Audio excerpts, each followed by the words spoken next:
custom controller by Xbox. Don't be jealous, man.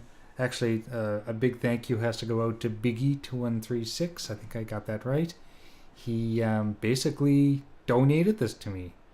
So, that's awesome. Not Biggie Smalls. The best thing about Biggie is that he's like he's one of the best supporters of basically everything. Like, he supports so many podcasters, and he especially supports Mooch and Crap and me on MNC Mornings. He and I talked. How all this came about was he wanted to game share, or not game share, but game gift some people, and I was one of those people, thank goodness. And hello, Siberia. Just let us know how the audio is. So we're doing an unboxing. We're doing a live unboxing. I don't think anyone's ever done this, a live unboxing of anything, especially with somebody to chat to. So me and Supersonic are going to do a live unboxing of the Sea of Thieves controller. Biggie is, he wanted to game gift myself and game gift Noof Nukem, and Noof's a Canadian as well. But the problem with the way that the Xbox works is they can't do that. So instead of him game gifting, he actually donated money to both of us. And so what I decided to do, instead of purchasing a game, which I could have very well have done, but I kind of own everything, I decided I'm going to put that money towards, I put a little extra money of my own into it, but he gave me basically enough to get this. And I decided to get the controller because I was very, very jealous of everyone else having this super awesome controller. Plus, I think this awesome controller will look amazing in my streams. Don't you think so?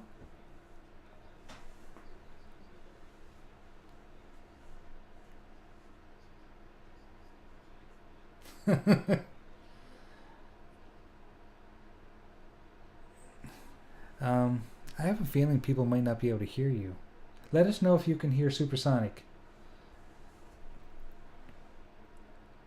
Oh my god, Biggie is amazing. He totally is amazing. If you guys can't hear Supersonic, it's probably because I've been messing up on my audio. This was kind of an impromptu thing to do, and I thought, no one else does live unboxings. Why not? Let's try this. Yeah, he can't hear you. I'm going to try to remedy that right now. Let's see if I can get this to work. Like I said, this was a very kind of a last minute thing we want to try, and Supersonic told me that my audio was coming in scratchy, so I decided to turn a couple things off, and I think the thing that I turned off was the thing that we need to get you into the hangout, basically. So let's just basically try this. Let's go to default and apply. Hopefully there's no echoes. Okay, say something now. Is he coming through, Siberia?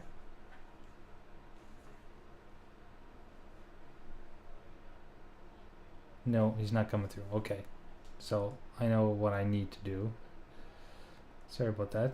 This is nothing, we're not trying to do anything professional right now. We're just trying to do some cool stuff. And I want Supersonic, of course, to be part of this because he's basically my new partner in crime. We're going to try a few different things and see how it all works. So let's see. Don't be jealous. There's no jealousy needed. For some reason, my other audio device does not want to load. And I have a feeling it's because I probably try to run it too many times. I don't know why it doesn't do it. Yeah, so literally, I'm not telling a lie. I have not opened this yet. All I did was take the tape off because I didn't want to go through this whole rigmarole of me trying to pull the tape off of it. And I thought that would just be stupid, and I didn't want to cut it, of course, because I want to make sure that everything stays intact. I'm going to try this one more time, see if it loads.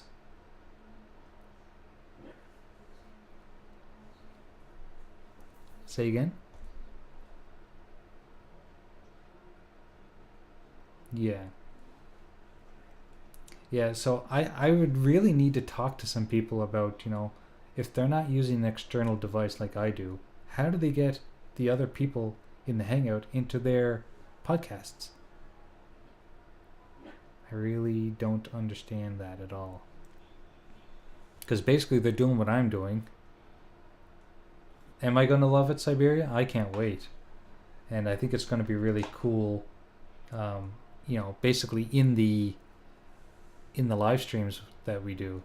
I think it's going to be so cool. I mean, I know it's nothing special, but hey, I think it's pretty neat. Okay, I'm going to try one more thing here, because I really want to get you in here. Go down, just check to make sure nothing is loading. Don't be jealous.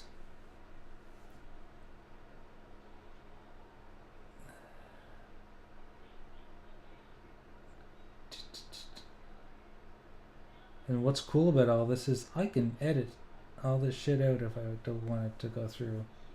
Oh, I can do drum rolls if I get for some reason this, like my software doesn't want to run. I clicked on it 3 times. Usually this is the software that I use to pull the audio through, but it doesn't want to run. I click it, nothing happens. I get the spinning wheel, and it doesn't load. Siberia says his wife put hers on the shelf and steals his Elite. See, that's the thing.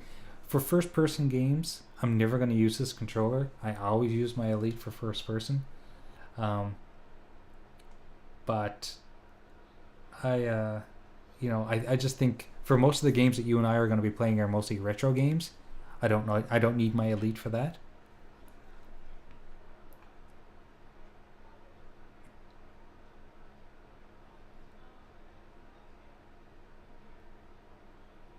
Yeah, definitely. So just to give you a heads up on that, so because of the paddles in the back, playing with one hand, the biggest, especially because I'm right-handed, the biggest challenge is left trigger and left bumper.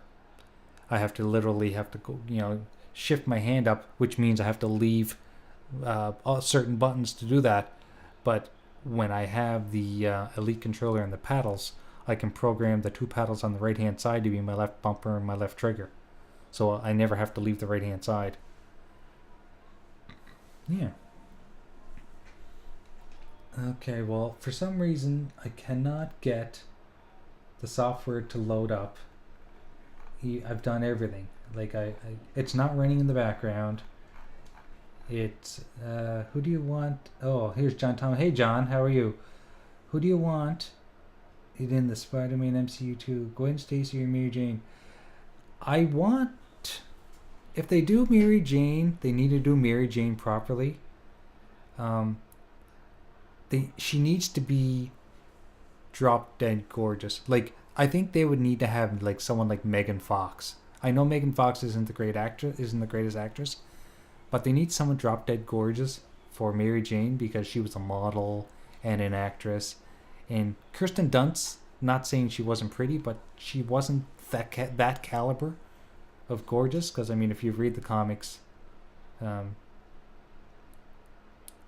yeah, but she was hot. Like, she had the long red flowing hair and she had the body to die for. I know that's really weird to say about a cartoon character, but I've seen some really amazing art of Mary Jane, and she was always gorgeous. And Kirsten Dunst to me just didn't play that. And here's another funny thing: the girl that played Gwen Stacy, or was it Gwen? No, who was it? Remember? Yeah, was it Gwen Stacy? No, I'm thinking of that was Emma Stone. There was another girl that was a love interest. Oh, I know what it was. It was in Spider-Man 3. The other girl that was a love interest of Spider-Man. Maybe that was Gwen Stacy. I can't remember. She actually has red hair, but they dyed her hair blonde for the role. And Kirsten Dunst has blonde hair, and they dyed it red.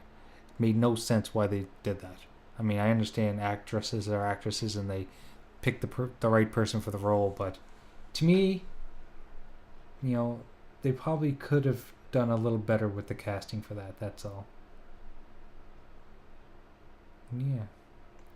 Okay, well, I can't get the audio to go unless I want to restart, which I really don't. Let's go for it. Okay. But I can't see. That's the problem. I can't do drum roll because I need my software.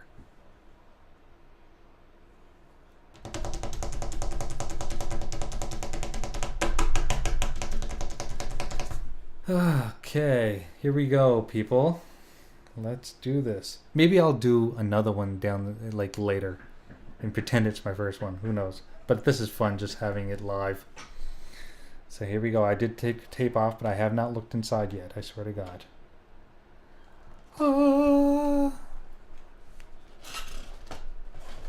it didn't transform into a pirate.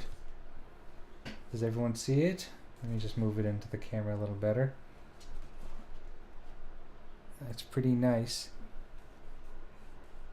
Oh, it's engraved. The skull is actually inside. I'm going to take it out of the package so everyone can see it.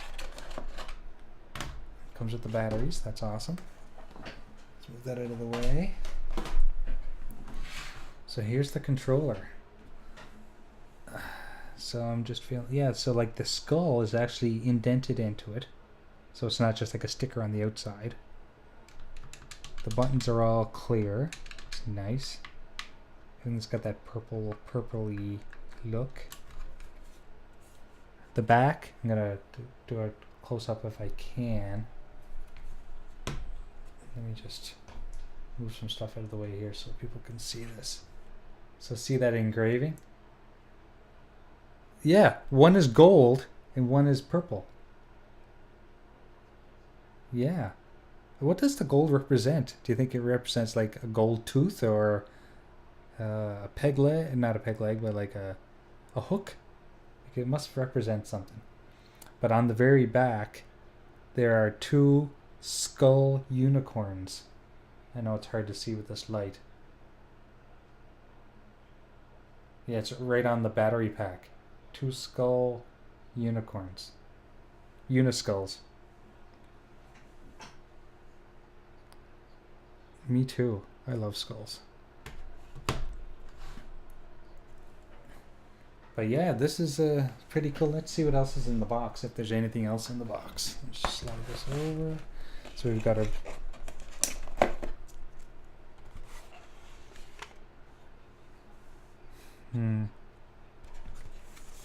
So it comes with, of course, the regular instructions. It comes with a warranty guide. And it comes with something in Japanese or Chinese. And it comes with the game add-on extension. What is this? I'm going to move this out of the way so everyone can continue looking at the cool controller. So we've got download your exclusive in-game ferryman clothing set. That's cool. So I guess there's a yeah, so there's a code for that, and there's another code for, and we have 2 weeks of Game Pass. I should add that in now so that I could just add on to my, or does it work that way? Can I continue to add codes and it just continue my subscription, or do I actually have to cancel and reset it up?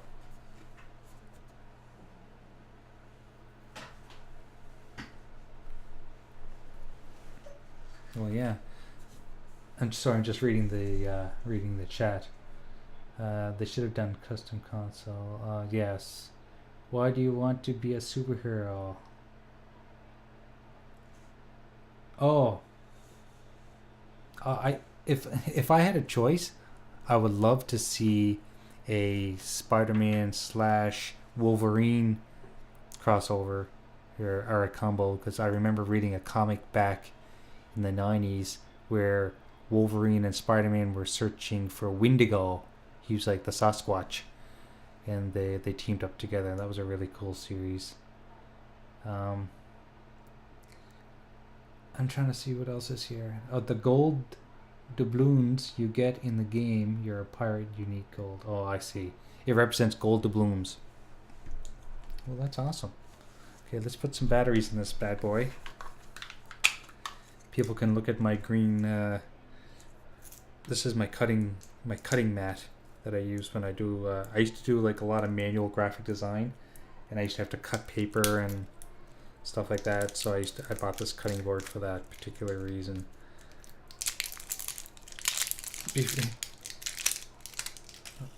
Oh yeah, I'm gonna plug it all in. I'm gonna turn it all on. I'm gonna put the batteries in now. There's no sense people watching me put batteries in because that's boring as hell. Okay, that's in. Close her up. And here we go. We're gonna turn it on. What the hell? Did I put the batteries in wrong? I don't think. Oh, the batteries are. They weren't sitting in there properly. I'm a bad dad. I'm supposed to be good at this stuff, you know. But here's the thing: I didn't have boys, right? My girls didn't need batteries for anything. Okay, so there's that. Turning it on. It's not synced with anything. Let's sync it with my Xbox, which is my S is sitting right next to me.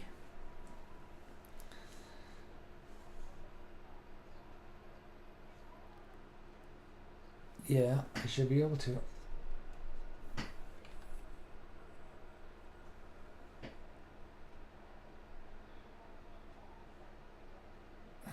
That's the problem is the lighting. Here, I'm gonna move my camera.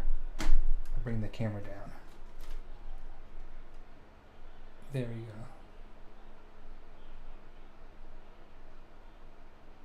go. Oh, don't you worry. I'm gonna be the best pirate there ever was.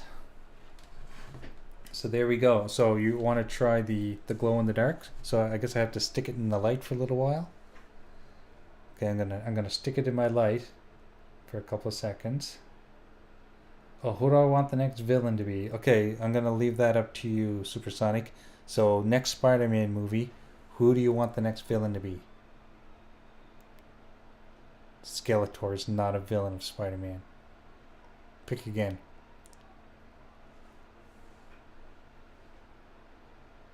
Carnage, yeah, but I think Carnage is probably going to be part of the Venom franchise. Okay, I'm gonna flick the light out and see if it glows. Look, it glows. Turn off the big light, okay. I wish it was a little sharper. Let's see if I can bring it a little closer. Oh, and the buttons kind of glow, I think. But yeah, this go.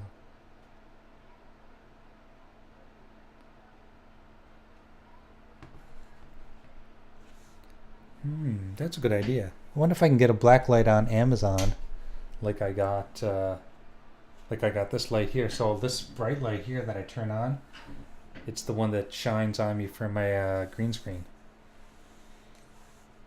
And I just bought it on Amazon. It's like this long strip, and I just have it stuck to my wall with duct tape.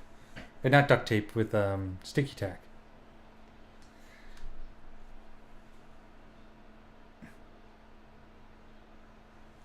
Oh, Biggie's in the chat. Biggie, amazing. Thank you so much for doing this for me. I really appreciate it. So like I was just telling people that I'm going to start using this controller exclusively for my live streams, so everyone can see it, and man, I'm going to shout you out so much.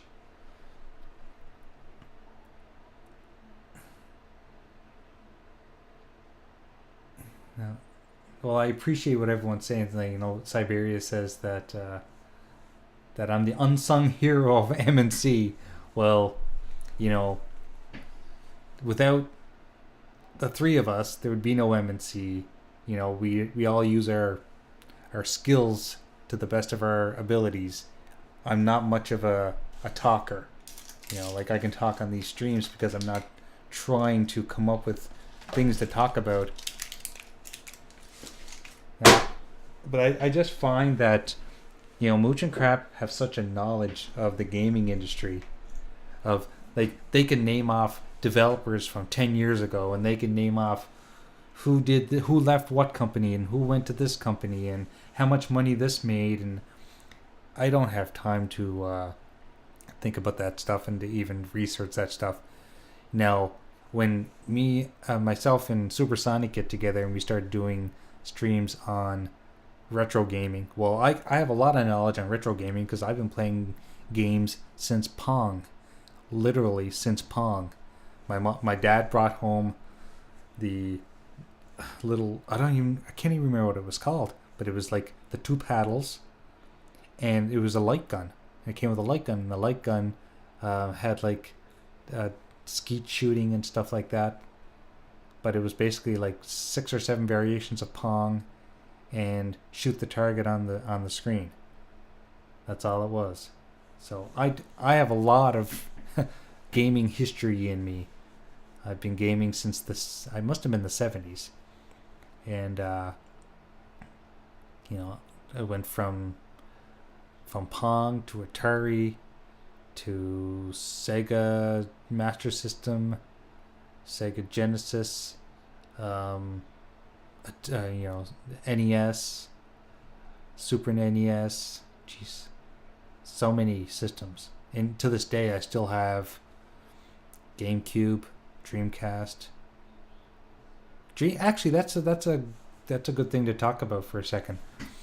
There were people talking about gaming recently on a podcast. It must have been Xbox Nation. But Supersonic, would you agree that the turning point, again, and we have to exclude PCs, of course, but the turning point for home consoles to be as good or better than arcade was the Dreamcast? Do you think so?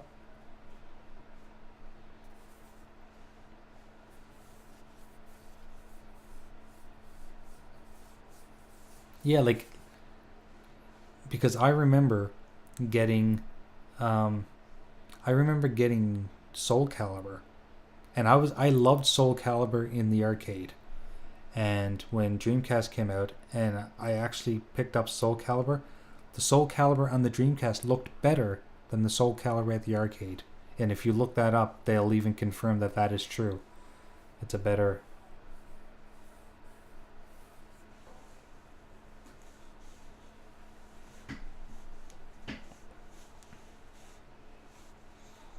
Well, yeah, exactly. Exactly. I know. I kind of wish that you could be in on this chat, but just to tell Biggie what happened. So he came in. We were supposed to do this live together, and then he said my audio was scratchy, so I figured I'd have to turn off one of my mixers, which is a virtual mixer. And unfortunately, I kind of forgot that virtual mixer is what brings him into the podcast. So then I try to turn it back on, and it won't come back on. I'm going to have to reboot my computer. So that's why he's there. I can hear him. Nobody else can. John Thomas's first gaming device was the Game Boy Color. Wow. I played so much Game Boy in college. I don't know if I told you the story, maybe I did, but we used to play Tetris with the connection cord. You know what I mean? That there was a connector cord for the original Game Boy, so there'd be like head-to-head Tetris.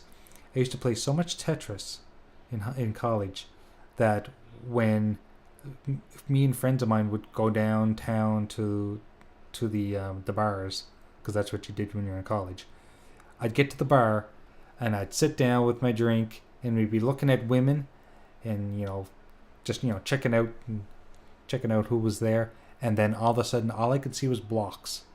They were like burned into my brain. I could see blocks falling from the sky. I know. I know I should be seeing curves and beautiful people, but unfortunately, I was seeing blocks. It was like it was burned into my brain or something.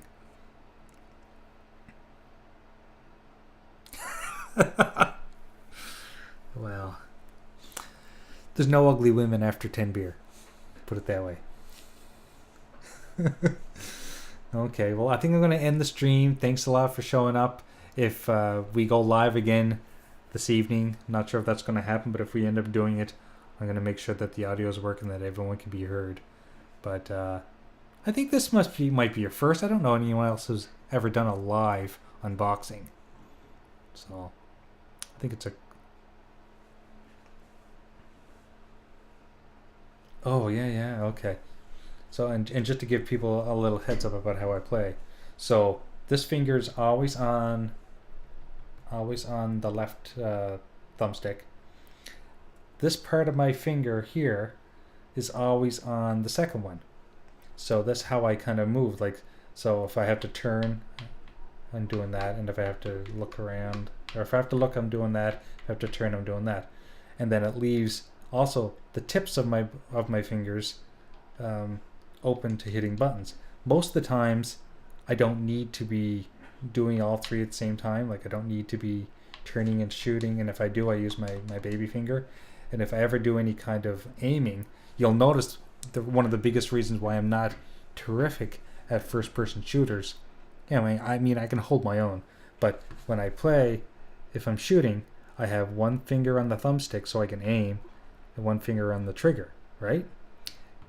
What that leaves out is my ability to move, so it leaves out my ability to move. So it's very difficult for me to run and shoot, but I can do it. So sometimes I do like this, like I use my thumb, and then I keep my finger on the trigger like that, and then if I have to turn, I kind of use the palm of my hand. And like I was saying earlier with the Elite controller, if I have to aim down sights, my trigger's down. My left trigger's set up as one of my paddles down below. So then I just hold that in, aim, shoot, boom, all good. But fortunately, I like playing fighting games best. And with fighting games, you barely need your triggers for anything really, except for maybe super moves, and then I just reach back like that.